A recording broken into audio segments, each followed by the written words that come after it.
পরে দেখি বান্ডিল নিয়ে কোহাক বান্ডিল পার করছে। পরে আমি তো চিপুর পাইরা কান্দা কাইটা অস্থির। তখন আমাকে আবার আইসা বাড়ি মারছে। বাড়ি মারার পরে আমি তখন ওই যে দুয়ারে গড়াগড়ি করে কাঁদছি। আর আমার ওই যে প্রতিবেশীরা আইসে আমাকে নিয়ে পানি ডালছে।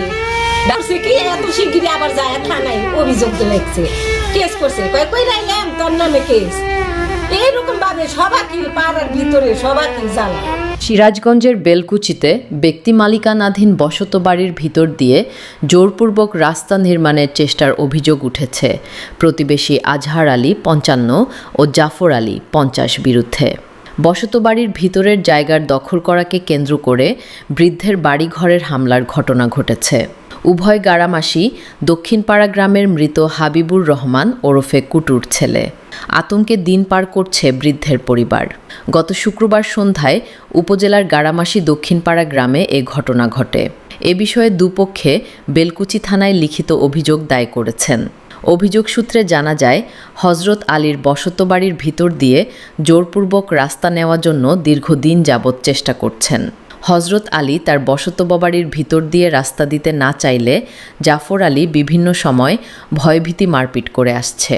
এরই জের ধরে গত ২৪ তারিখ সন্ধ্যায় আজহার গং হজরত আলীর বাড়িতে এসে বাউন্ডারি ওয়াল ভেঙে ফেলে এবং অকথ্য ভাষায় গালিগালাজ করতে থাকে। হজরত আলী নিষেধ করলে জাফর আলী গং এলোপাথারিভাবে মারপিট করে বিভিন্ন জায়গায় ছেলাফুলা জখম করে। হযরত আলীর চিৎকার করলে তার স্ত্রী রঞ্জিদা বেগম এগিয়ে আসলে তাকেও মারপিট করে এবং ঘরে ভিতর ঢুকে ১৫০ মোড়া সুতা আনুমানিক মূল্যে ৩০,০০০ টাকা নিয়ে যায়। স্থানীয়রা বিষয়টি নিয়ে ক্ষোভ প্রকাশ করে বলেন, হযরত আলী একজন অসহায় বৃদ্ধ মানুষ, তার পাশে দাঁড়ানোর মতো কেউ নেই। একজন অসহায় মানুষের বসতবাড়ির জায়গা জোরপূর্বক দখল করে রাস্তা নির্মাণের চেষ্টা করা মোটেও ঠিক হবে না। জাফর আলীর চলাচলের জন্য দুপাশে জায়গা আছে, কিন্তু অসহায় মানুষের জায়গা দখল করে চলাচল করবে এটা কোনো উদ্দেশ্যে সেটা আমাদের জানা নেই। ভুক্তভোগী হযরত আলী বলেন, প্রায় ৩০ বছর ধরে এই জায়গায় বসবাস করছি। আমার মালিকাধীন জায়গা দিয়ে জোর করে রাস্তা বের করার চেষ্টা করা হচ্ছে, অথচ জাফর আলীর বাড়ি থেকে বের হওয়ার কয়েক পাশে জায়গা আছে। অত্যাধুনিক যন্ত্রপাতি ও আধুনিক চিকিৎসা সেবা নিয়ে পপুলার ডেন্টাল কেয়ার এখন আপনার শহর বেলকুচির মুকুন্দগাতিতে। আমাদের ঠিকানা মুকুন্দগাতি বাজার, গার্লস স্কুলের সামনে, তালুকদার মার্কেটের ২য় তলা, বেলকুচি, সিরাজগঞ্জ। সন্ধ্যায় ৭টার সময় রান্না করবার আসছি। আসার পরে আমার মেয়ে বলতেছে, আমার স্বামী বলতেছে, দেখো তাড়াতাড়ি এদিকে আসো, হেলে করে ওয়াল ভাঙ্গা দেখো সব কিছু নিয়ে যাইতেছে। তাই আমার মেয়ে বলছে যে আপনারা ওয়াল ভাঙেন কে, ইট দিয়ে তাকে ঢেল তুলছে। পরে আবার ফের সুতা নিবার নিছে। আমার ওই বোন টাইনা ধরছে এক বান্ডিল, কয়েক বান্ডিল নিছে, পরে এক বান্ডিল টাইনা ধরছে। আর আমার বোন ওই মেয়েও টাইনা ধরছে। ধরার পরে এখন আমাকে বলতেছে, এই তুই কোনে যাবি, কেস করতে যাবি? আমরা গোর থানা কেনা, আমরা ওগুলা সব কিছু কিনা নিছি। কি বলছে কথা? এই জাফর আর আজহার হয়তো আগে উচ্ছেদ করে দিন। কেন বললো যে আমাকে তোর বাড়ির ভিতর দিয়ে রাস্তা দিবি না, রাস্তা আমরা কিভাবে নেওয়া না, আমরা তাও নিম। তাদের চতুর্দিকে এই রাস্তা আছে, অথচ আমার বাড়ির মধ্যে এই যে লোকজন নিয়ে আসে অত্যাচার করে। আজহারের ভাই জাফর উনি হচ্ছে ১-১.৫ মাস হলো জায়গা কিনছে, কেনার পরে ওই রাস্তা বার করে সে বিক্রি করবে বেশি দামে। আমরা বিচার চাচ্ছি যে এগুলা আমরা রাস্তা দিব না, আমরা বিচার চাই, শক্তভাবে আমরা বিচার চাই। আমার তো সুতা মুতা নিছে, তারপরে আমার পুরানা ওয়াল ভাঙছে, তারপরে আমাকে মারছে, আমার স্বামীকে মারছে। মারার পরে আমরা কান্নাকাটি করতেছি। ও মরা যায়, ও কইতেছে যে কোনে যাবি, এখন কেস করবি, তুই একটা করবি, আমরা 20টা করবি। এইভাবে বইলা এবারে হাসাহাসি করতেছে। আজহার জাফর হচ্ছে হইলো তার কাজই এইরকম, মানে সবারই রাস্তা ওই বাড়ি নিয়ে খালি ওই দখল করে নেয়, নিয়ে তার বেশি দামে বিক্রি করে, তার কাজই এইটু। ডাকাতি দিছে, এই যে টিন ফসাইছে, দাও কুড়াল না আমাকে মারবার আইছে। আর সারাদিন গেল এই যে 2টা 2:30 বাজছে, এ পর্যন্ত দাও কুড়াল না হাতে করে না ঘুরতে আইছে।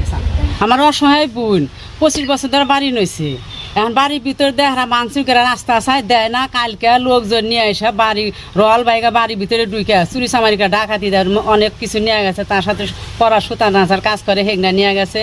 তারপরে আবার আমার বাড়িতে যে আবার হামলা চড়াইছে ভোর 5টা। বিচার আমরা ন্যায্য বিচার আমরা চাই। এরকম অন্যায় বিচার করে এই রাস্তা তারা নিবই, এরকম আমাদের খুব হুমকি দেয়। মানে মেলা নেতা খেতে আনছিল কয়েকদিন আগে, আইনা মনে করেন রাস্তায় যে আমরা কাজ করবার নিচ্ছি, তাও কাজ বন্ধ করে দিছে। তারপরে ওই যে ওয়াল গতকাল সন্ধ্যা 7টার দিকে ওয়াল ভাঙছে, আমি দৌড়া চিকুর বাইরে মনে করেন আমার ওয়াইফকে বলতেছে, দেখো ওই যে অল ভাঙতেছে জাফর আর এই যে আজাহার, এনে দৌড়া চিকুর বাইরে মনে করেন যে কানতে কানতে হেই বাসতলা যায়। তারপরে লোকজনে বলছে, তারপরে লোকজন আসছে, আসলি করে তারপরে মনে করেন এরা পলায় গেছে, বাড়িতে নাই। আমার জায়গায় আমি কাজ করবো, তাহলে ইয়ে টানছে, বালু আনছে, সিমেন্ট আনছে, আইনা রাজমিস্ত্রি পাইছিল, আইসা আমরা কাজ করবো।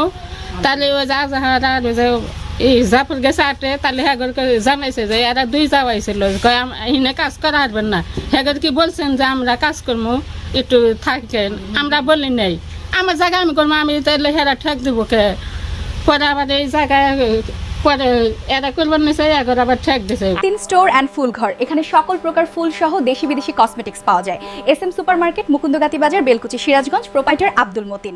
এ বিষয়ে আজাহার ও জাফর আলী সকল অভিযোগ অস্বীকার করে বলেন, আমরা তাদের বাড়িতে হামলা চালানোর মতো কোনো ঘটনা ঘটায়নি, তারাই আমাদের বাড়িতে হামলা চালিয়েছে।